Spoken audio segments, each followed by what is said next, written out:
we're all pretty much Bears fans, and you're half Secondary, half in the boat. You're an honorary Bears fan. Honorary. The Falcons are much better. So last week I asked you guys I could argue that, but if we should hire Mike McCarthy, and Caleb legitimately walked off the show, and I had to call him back. Luckily, you don't have to have that conversation anymore because we've hired Ben Johnson, the Lions offensive coordinator, to be our head coach. Rob, we'll start with you because you are probably the biggest Bears fan of all. You have Bears season tickets, right? Whether or not you remember those games, you know what I'm talking about. There's some. What's your thoughts on Ben Johnson? I'm happy. Ben Johnson was the second guy on my list. I wanted Mike Vrabel, but as soon as Gerard Mayo got fired, you knew where Mike Vrabel was going. There was no shot at him. I've always loved him as a coach.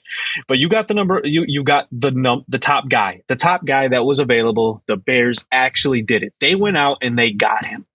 So that's very exciting. And people looked at last year like, why didn't the Bears fire Eberflus, this, that? Ben Johnson didn't leave Detroit last year because the Bears job wasn't available. Yeah, you know more about this than I do. There's like a whole conspiracy that like Ben Johnson has wanted to be in Chicago for a while. Yeah, and like apparently he's been doing stuff in Detroit. Apparently he's been doing stuff in Detroit that like the Lions fans turned on him real quick. Yeah, what's going on? So Ben Johnson apparently is a big fan of the city of Chicago anyways. He says for the past 10 years, his family comes and does a series at Wrigley Field every single year. He loves to come and visit the city of Chicago. He's wanted to raise his family here. But he didn't end up taking a job last year because he wanted to come to Chicago. He knew they were going to get Caleb. He wanted to work with Caleb. So now he has that opportunity.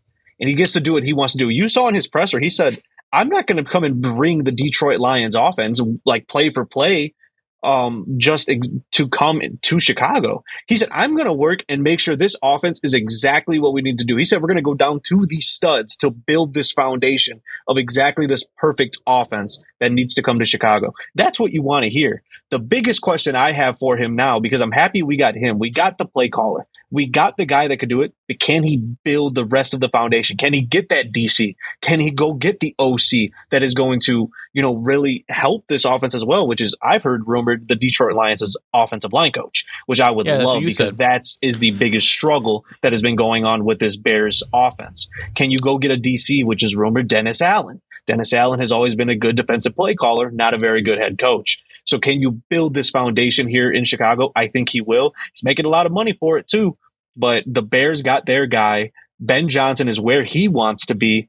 And now we get to see how it works out next year. I honestly can't wait for spring training. Ben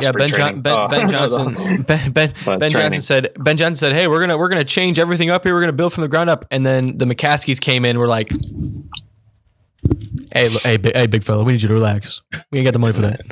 That better not happen. And I don't know if you looked into it, Rob. I don't know if you've seen it, man. I know you did.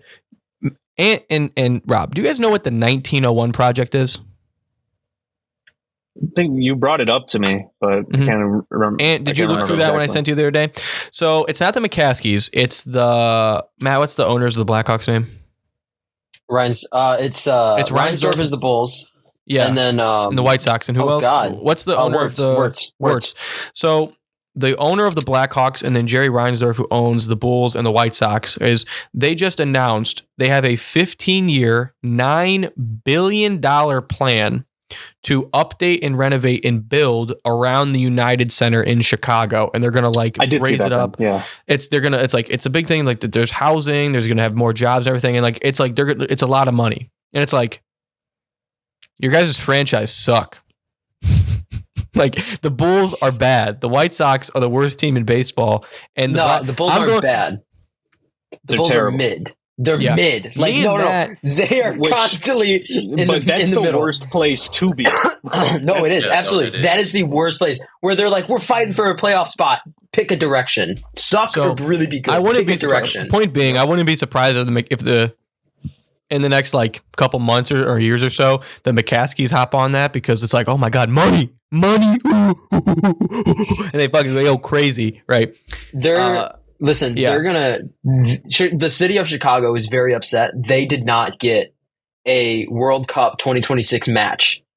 Yeah, they are very upset. One of the reasons Arrowhead is got one. because one of the reasons is because Soldier Field just sucks. Like, the location kind of sucks. The parking sucks. Like, it's definitely outdated. If the McCaskies can renovate that and then the surrounding area, they're going to turn that into kind of like a SoFi. It's going to be just like a hub. Like, you just go in there and have a drink, even not on a game day. Well, like, that's what they want to do. Well, unfortunately, there is a possibility that another city gets a World Cup game because of what's happened in Los Angeles. SoFi, which I for those of you who ranted on me for calling it Lo-Fi Stadium last week, that's the joke. I know it's SoFi Stadium. I call it Lo-Fi as a joke. But with everything going on in Los Angeles, they might not have the parking and housing and everything needed to host a World Cup game. So maybe that gets moved. Obviously, I don't want to prey on the downfall of Los Angeles to get a World Cup match in Chicago. But going back to Ben Johnson, and what's your, again, you're the football guy. What's your thoughts on it?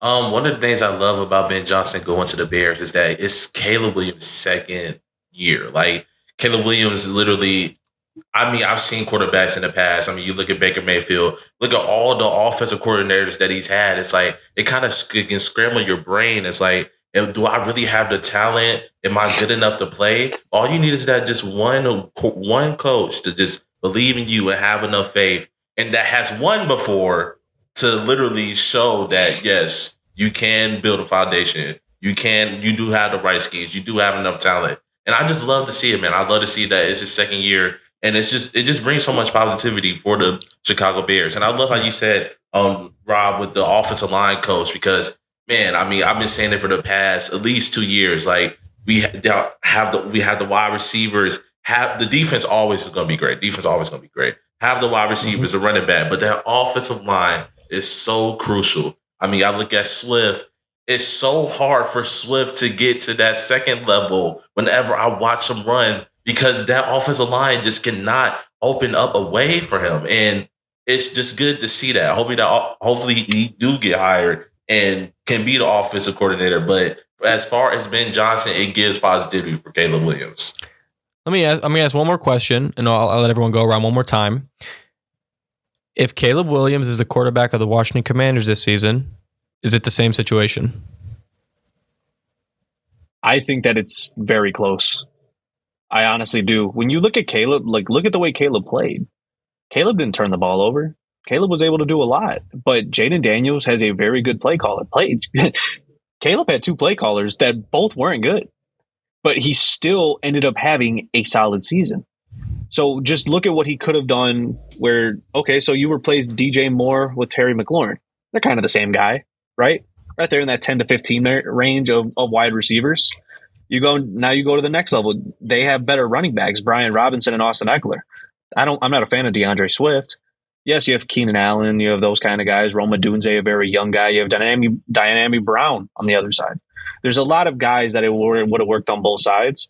But I think another big factor is they had that foundation built with Dan Quinn and Cliff Kingsbury. The Bears didn't have a foundation. How much different would have been? Me and you have talked about this game, Maste, if the Bears didn't lose on the Hail Mary. How much different would the season have been? I truly believe at one point the Bears would have been on a 5-game winning streak. They beat Jacksonville in London. I think that was like, what week was that? 6? What would you say, Matt? Was it 6? Might have been 6, actually. I don't know. Is the 6? All I know is the cure to male loneliness is week 6 Cole Kmet. Because man, 2 touchdowns, long snapper for the game, right?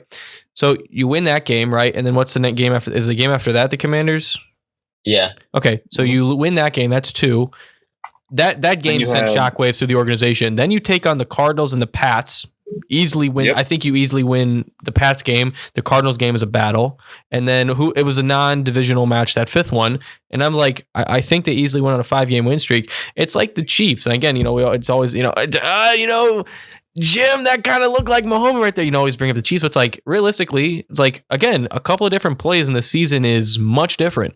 I also think this. Everyone noticed that the Bears defense, Rob, we talked about this yesterday. The Bears defense was really bad in the second half of the season, and people were asking why. Well, because Matt Eberflus was the defensive coordinator as the head coach, and he got fired. So the defense was kind of just running around out there with no one to really guide them. right? So I think if we keep Matt Eberflus in for just the rest of the season, then fire him last game of the season, he doesn't even get on the team plane coming home from Green Bay.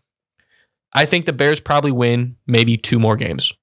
Realistically, if you keep Eberflus throughout the entire season, it could have been the Bears hype, off of the Hard Knock special. The Bears hype this season was completely warranted because in an alternate universe, this season went much differently. However, that also means you keep Matt Eberflus and you don't get Ben Johnson. So would you rather have a bad season and get Ben Johnson, or would you rather have an okay season and keep Matt Eberflus?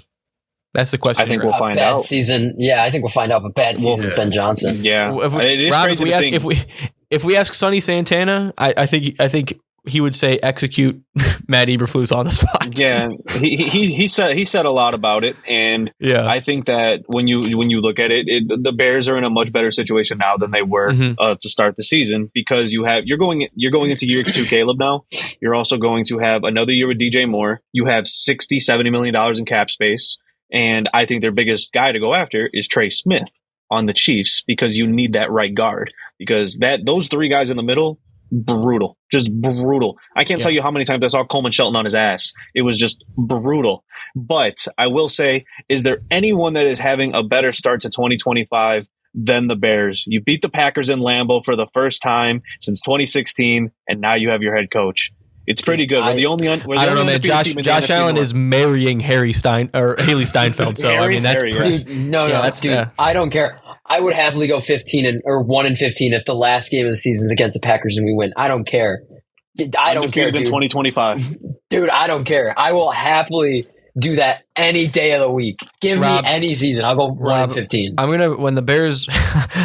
If the Bears lose game 1 of the regular season this next season, I'm gonna play this clip. I'm gonna put it in black and white, and we're gonna start the show that way, and we're gonna bring your dumbass back on. But that's gonna do it for this.